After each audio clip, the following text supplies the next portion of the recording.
I'm glad to be here. I did bring a few emerald ash borers with me. Oh,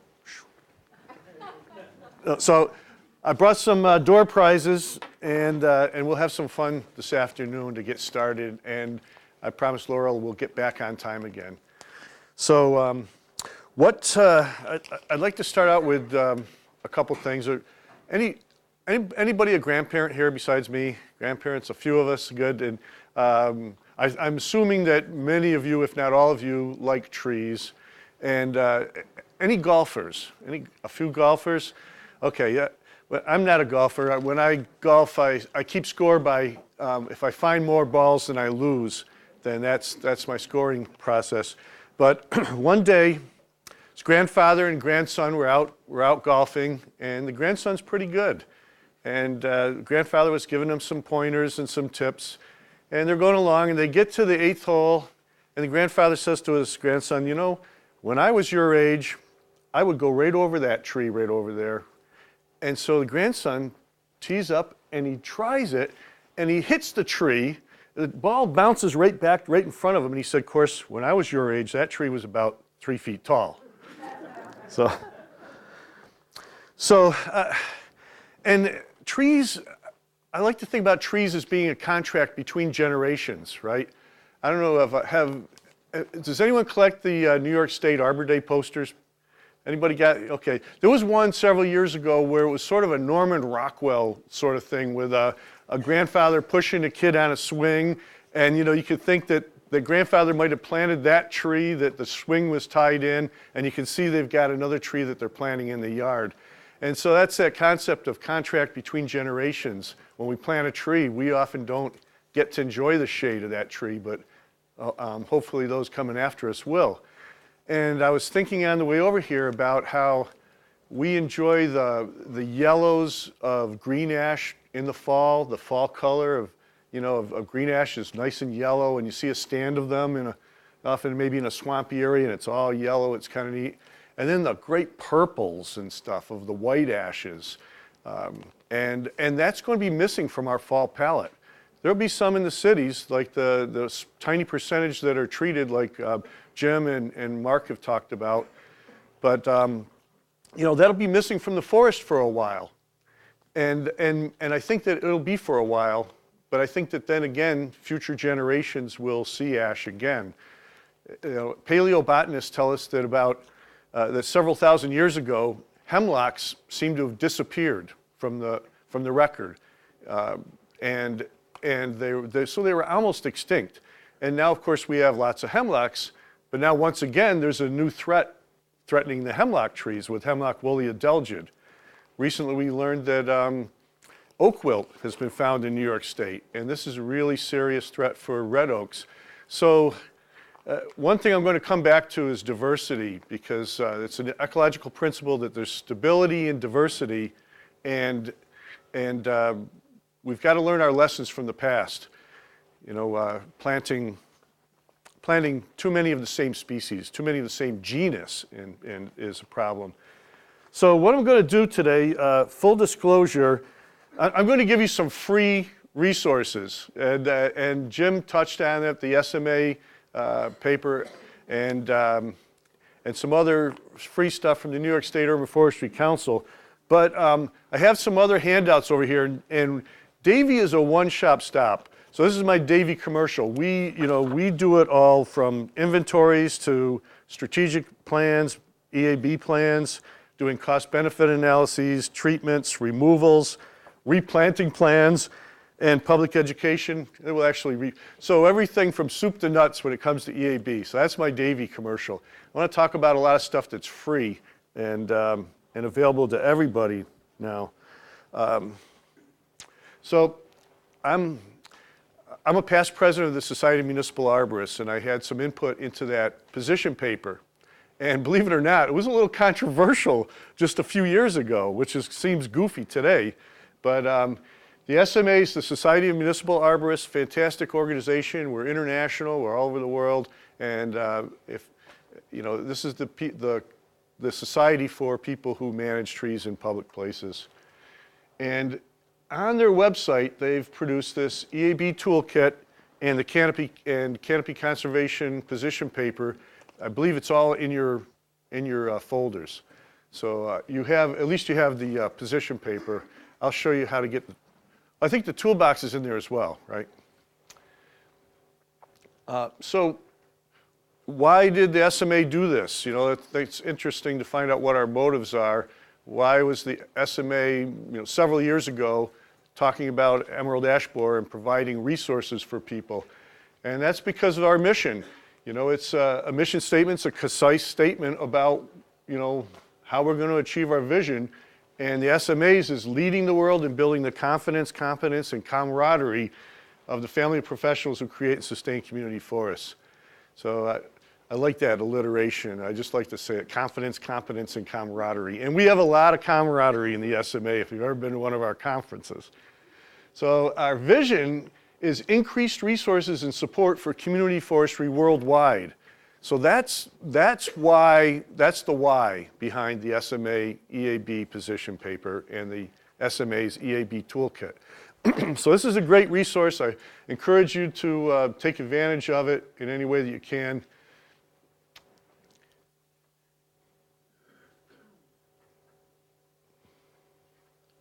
Now, this is the website. So it's just urban-forestry.com. So I'm going to give you a couple websites today that might be helpful to you, and this is one of them, urban-forestry.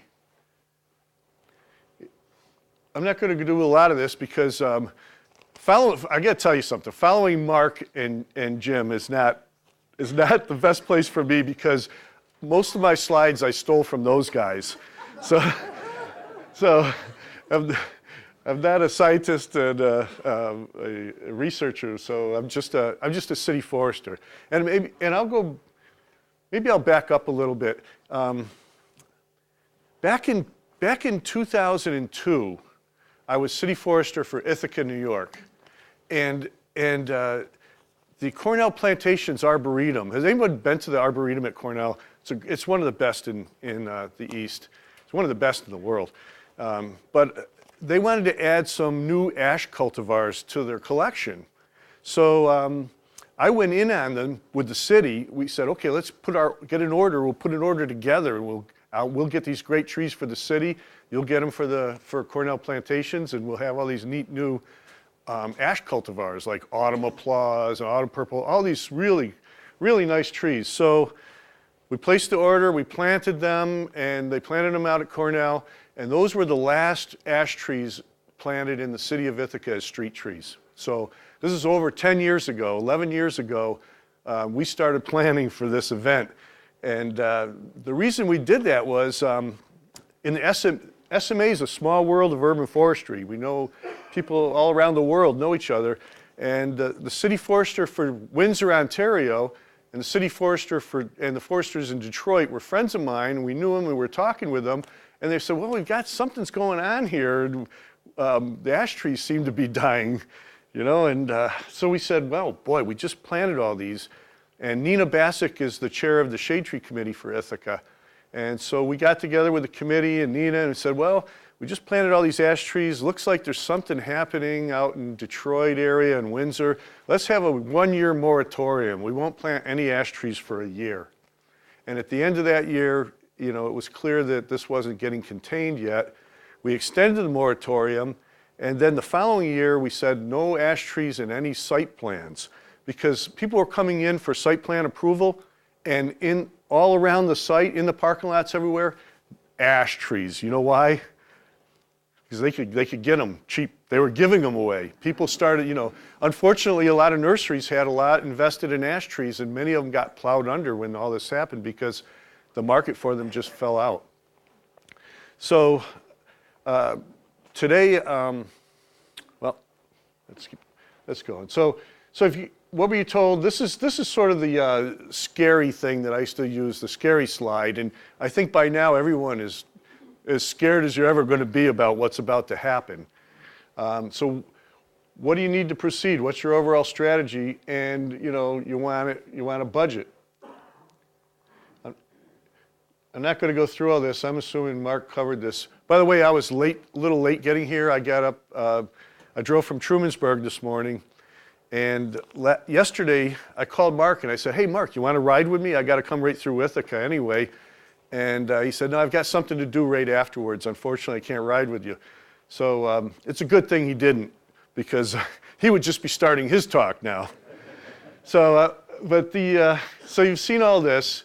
The SMA met in Windsor, Ontario in the mid-early 2000s.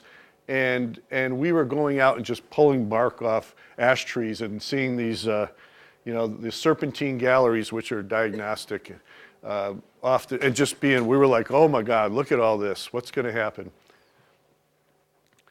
And these pictures were taken by my friend John up in Ontario. Just west of Toronto, and some great shots of the borer emerging, and these things are so tidy, that we see the pictures of them. They're great big monsters, but when you actually see them, I mean, it's no wonder they don't get detected, because when they're there in their early infestation levels, they're pretty hard to spot. You have to go up in the sunny side of the canopy and take some branches and shave them to find any sign of them early on. The trees are just fine. So here they are emerging in May. And what I've heard, and it's been my observation, is that when the black locusts are blooming, the EAB is emerging. So you can keep track of growing degree days, like someone mentioned earlier, but you can also just watch the black locusts, because that'll be a little phenology sign that the EAB is about to emerge. I'm not going to get into this. We all know it came from Asia. But if you go up there, up into the forests in northern China, you might think you were in Pennsylvania, because they've got ash trees that look just like our ash trees. They've got, there's a Acer rufinervi. It's a striped maple. Looks just like our moose wood. I've actually got one of them. So the forests there are very similar to forests around here. And the hosts, all the hosts there, but so far in North America, I don't want to leave that up there because it's got an answer to one of my questions. So I'm moving on. So we've seen this, the life cycle. Everybody's seen this, right? The great, again, you can tell I stole these slides from my predecessors. The symptoms, dieback. Well, we see ash dieback all the time. When Mark and I did a talk recently in Oswego, New York, on the way up there, we were driving by ash trees that looked horrible. They'd already dropped their leaves early. This is early in the autumn, and it had nothing to do with emerald ash borer. There's just ash yellows. There's ashes are pioneer species. They blow into sites that aren't the best sites. They might live there for a while, then finally die, or just slowly decline. So that's not diagnostic. Serpentine galleries are. Epicormic shoots can be from any kind of stress, so that can't be either. The bark splits are a pretty good sign. And the D-shaped exit holes, obviously, that's a diagnostic symptom. Okay, the maps, you've seen all the maps, right? Pretty interesting.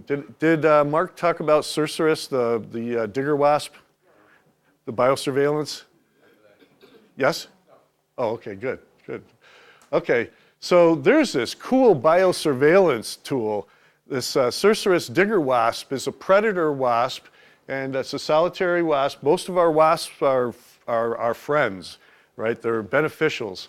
And this thing will capture a small beetle and fly it into its hole. They live in these solitary holes in sand, and lay their eggs, and the rest is history. So here he is coming in, sort of like a B-52 with the thing on it. So this was how it was discovered in Connecticut, biosurveillance. Now this is not a biological tool to counteract the emerald ash borer, but rather to discover it. So they're out there. They have a little colony of digger wasps, and they sit there with their net out here in the sun, and when the digger wasp comes in, they capture it in the net, the thing will drop its prey, which is stung, so it's paralyzed, and then you can easily find out what it is.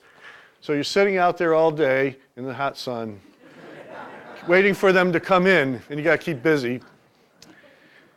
So anyway, that's how it was discovered in Connecticut. And we find these things in just unusual, strange ways. Like one emerald ash borer will show up in one trap, and there's all around it, there's no signs of infestation of any of the trees. So things like that have happened. So it's interesting how it moves. There's our ash population across the U.S., and you can see we have more than our share in New York. And in New York, there's 4 million ash street trees. Well, over 4 million street trees, I'm sorry. 3.5%, maybe closer to 4% are actually ash. So we're in a lot better shape than many states. Some of the Midwest states, the street trees could be 15, 20% higher. How high percentage of street trees, Jim, have you seen?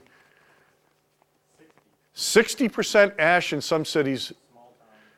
Yeah, so that's, so we've seen some really high, but that doesn't tell the whole story here, because some New York cities have a lot more ash trees than other cities, and there are neighborhoods, like in Ithaca, when the New York State DOT did a big project in the west end of Ithaca, a lot of the trees that went back in there are ash, so that neighborhood is going to take a hit if those trees are not treated.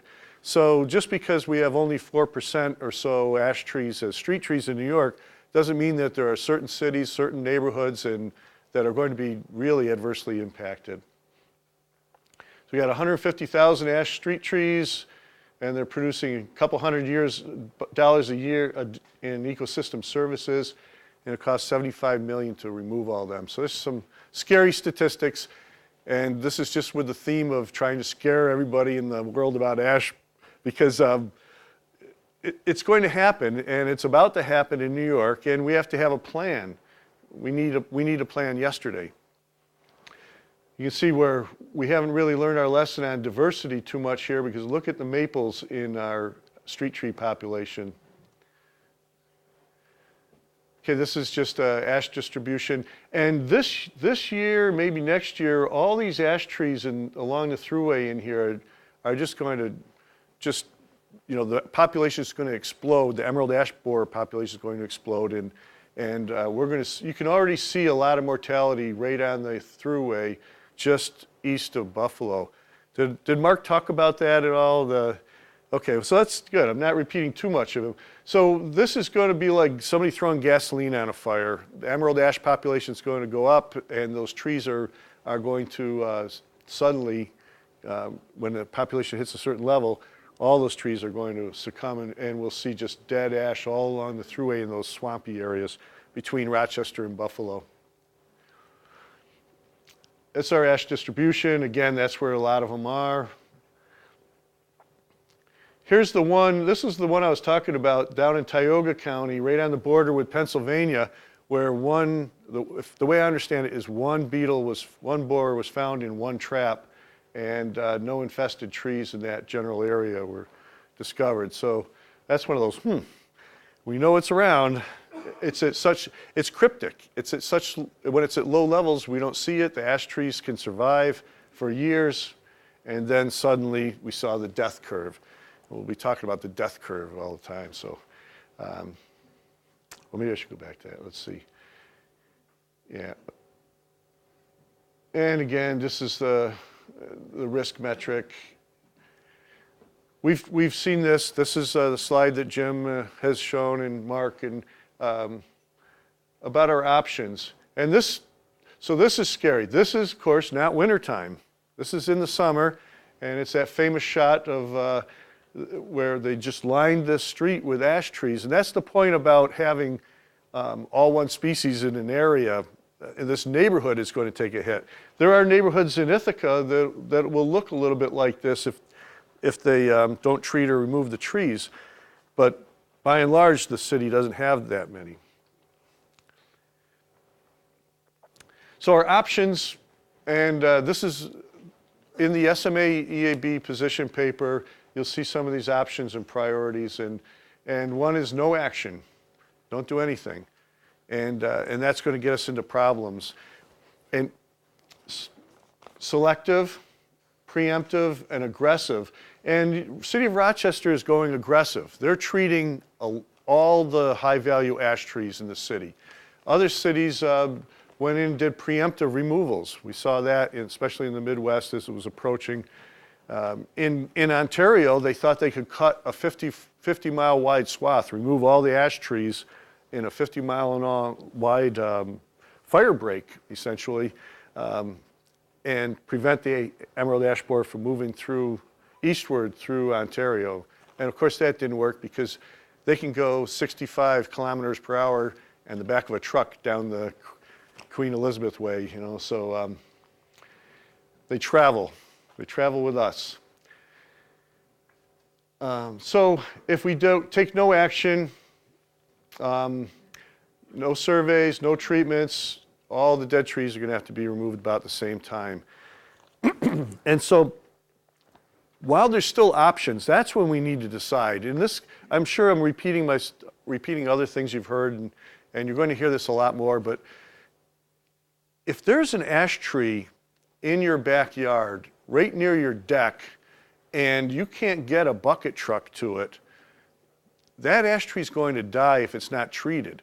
And once it's dead, we've heard from, we know from the research that the Davey Institute has done and others, that climbing that tree, that option of climbing the tree and removing it is going to disappear quickly. It just won't be safe to climb in a very short time. So you have to make that decision earlier. Do I remove it or do I treat it? And if you treat it, you preserve your other option of removing it at a later time. I've heard people have all kinds of strategies about this. Nowadays, we don't always stay in the same house for 30, 40, 50 years like maybe we did in the past. And so if you're planning on selling your house in 5 or 6 years, well, you could juice that tree up and probably just treat it once, and you'll be fine, and it'll be somebody else's problem, unfortunately. But there's an option, right? So then there's selective management, where you go through and you do an inventory and you determine the high value ash trees. So these are the ash trees that are in good shape. And it was said earlier that whatever works for your community is good. But you have to have a plan. Failing to plan is planning to fail. So what are the high value ash trees? And this is a big question. If you've got a black ash outside of a nature center, and there's a kiosk in front of that black ash, and the tree's in good shape, and the kiosk interprets how important that black ash tree was to Native American populations' culture with basket weaving, that's a tree you save. You treat that tree and keep it, right? That's a no-brainer. The other thing is you've got nasty old green ash underneath the power lines in a narrow tree lawn, and the utility company has pruned it. We'll say pruning, and it's in rough shape. Get rid of it, replace it, put in an appropriate species for underneath the power lines, but everything's in that gray area in between. Those are real easy choices. But then what is in that big gray area is everything else, and that's where you have to get together, get a plan, find out what's best for your community, and then operate with it. So preemptive, option C, we don't see as much of that anymore. But however, treating trees to smooth out the removals and avoid the budget crunches is something a lot of communities are doing. And then this is the aggressive management, where all the ash trees are managed actively with the available tools, but still there's removal as one of those tools. Let's see, where am I? Holy mackerel. I told Laurel I'd get us back on time, but that was a lie. So, just a couple, I've got a lot of anecdotes, and I won't get them all to you, unfortunately, but I've got a couple of questions and some prizes to give out. So, we talked about black ash, white ash, and green ash so far, but there are a lot of other ash trees. Can anybody give me another common name for another species of ash? Mountain ash is actually sorbus, so it's in a different genus. And that's a good question, a good point. Fraxinus is the genus that we're talking about, and all species in the genus Fraxinus are at risk. Sorbus, mountain ash has its own plethora of problems, but EAB is not one of them. So, yes? Pumpkin. All right, pumpkin ash, the seldom seen, often talked about, seldom seen pumpkin ash. You get an emerald ash borer. Thank you. So, anybody else? What's blue ash? Yeah. No, interestingly, blue ash was thought to be resistant to emerald ash borer. Who said blue? Yeah. There you get an EAB. Don't let it out. So you see a theme here, though? Ash trees all seem to come in color, like white ash, green ash, blue ash, red ash, pumpkin ash. You know, pumpkin, I've been arguing, is a color. So that's not why they're called pumpkin ash, but I'm saying pumpkin is a color. So let's see. A couple things I don't want to skip over. One is the lesson about diversity. And you know, when I was city forester in Ithaca, Nina Bassick and I set out to make Ithaca one of the most diverse urban forests in the country.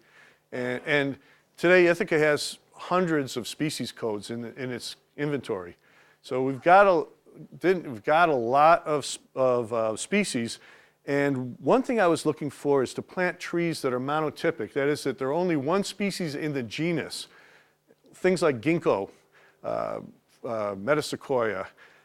There's a whole bunch of them that, well, there's not that many, but there's several that we can plant here where there's only one species in the genus. And that's partly, the good thing about them is that they've outlived a lot of their pests. There's only one species left. All the other species in the genus have gone extinct. And so many of the pests have gone extinct. So that's one way to increase stability and diversity at the same time, and resistance or resiliency. We're going to hear a lot about urban forest resiliency. I was out in Columbus, Ohio, and I was looking at some trees that had been killed by an herbicide application, a turf application. And it turns out that this turf herbicide kills specifically, well, it kills a bunch of trees, but white pines and Norway spruces are very susceptible to it. So this is a beautiful corporate campus I was visiting. All the trees around the perimeter were white pines and Norway spruces. And they had used this particular herbicide. All those trees were dead or dying. All the interior trees in the parking lot were ash trees, and every one of them was dead and riddled with hundreds or, thousands of little D-shaped exit holes. So they had planted this whole very large, beautiful corporate campus with 3 species, and they picked the wrong 3 at the wrong time. So that's a diversity point that I want to make. Don't put our eggs all in one basket. We've got too many maples. Yes, we have a question. The herbicide, it was in Prellis, but it's not labeled, it can't be used in New York State. So New York and California did not approve it. And it's off the market now. Nobody can use it. So I think that this has been put in perspective a little already too. Dutch elm disease killed a couple 100 million elms. By the way, Minneapolis is famous for its American elms, right, Jim? They've aggressively treated by removing dead wood and fungicides and other treatments. So, but EAB threatens 7.5 billion trees. And I like this graphic because of the, just to put it in perspective what's going to happen. And I'm sure this is old now. 20 billion is probably not, it's probably too low of a number over the next 10 years. Prevention, we don't move it. I just like chippers and bucket trucks, so I've got a bunch of slides of them. I spent a lot of time in public works. So I spent about a quarter of a century working in urban forestry and public works departments for a couple cities in New York State. And so this is in Upper Arlington, Ohio, which was hit really hard early on and the removal option. But you can see the flagging. You can see this typical. We would not put a climber in that tree today based on how much of it's dead from emerald ash borer and the change in the material properties of the wood, as Jim mentioned, they're becoming more brittle, breaking off closer to the branch union, closer to the trunk. Chippers. And this is our modern Davey fleet. I think this is Gary's crew working at. We were actually one of the first companies to have pickup trucks and roll out. You know, I don't know if you know, but we've been in business 133 years. So since 1880. 1 minute. Is that the 1 minute? Okay. All right. Trunk injection. You've seen this. This is at the Morris Arboretum. Treated, untreated. Treatment works. The biological controls, we're too early on that, but they're coming. Pointer, it's a pointer joke because it's a herbicide. So it's not just another forest pest, it's a big thing. It can kill all healthy ash trees. 100% die. The mortality, the safety hazard is going to be a big problem. We need a plan. We need a plan right away. And so we have to treat early before it's detected, contact New York State DEC. So the trees can be protected, we can reduce annual costs, and delaying is not an option. So in the EAB toolkit, just to conclude, a couple things I wanted to point out. Interesting. This is Massachusetts Tree Wardens. Massachusetts Tree Wardens and Foresters Association is the oldest urban forestry organization in America. They celebrated their centennial earlier this year, and they gave out these tree measuring sticks, which are made in USA from urban trees removed due to emerald ash borer. And so everybody got one of these that attended that centennial conference, and I gave a little talk there. We were in Sturbridge, so western Massachusetts, but the people in the east in Boston told me they were still planting ash trees. This was this year. So, you know, we've got to learn our lesson and move on. The other thing is we've got a couple resources I want to point out. These are the position papers. Actually, they're more like an elevator speech that the New York State Urban Forestry Council has developed, and they're printed by National Grid for us. I've got a stack of them over there. But it's a good, if you get into the elevator with a decider, somebody who's controlling your budget, this is your elevator speech for stormwater, for why trees are important for business and for inventories. So help yourself to as many of them as you want. The New York State Urban Forestry Council business cards are back there, and my business cards as well. And how did I do, Laura?